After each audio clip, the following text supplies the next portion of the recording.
الحكم خطأ. وهذا محمد مسعود يلعبها بحارس مرماه حسن خليفة من رضا الباسم.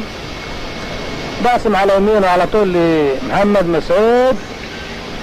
محمد مسعود يلعب كرة أمامية لنزار، هجمة خطيرة صالح المنتخب وينضرب بمرمى ويحط المرمى جول.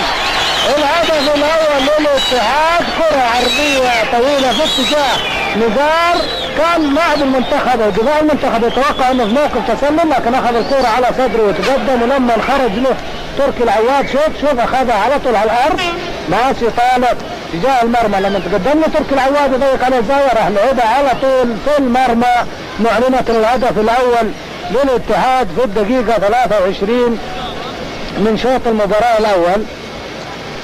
دقيقة 23 هدف للاتحاد، لا شيء لمنتخبنا الاولى. القحطاني اللي لعب ايضا مع بداية الشوط الثاني. اذا تغييرات في منتخبنا كثيرة، 5 لاعبين. تلعب كرة توصل تركي العواد، كرة خطرة يلعبها تجاه المرمى، جول تباطأ فيها تركي، تباطأ فيها صالح صديق ودخل من خلفهم رمزي، حط الكرة. هذا العبدلي حط الكرة، حمد العبدلي هدف. والهدف الثاني هدف مبكر في الدقيقة 3 من شوط المباراة الثاني، هدف مبكر لنادي الاتحاد.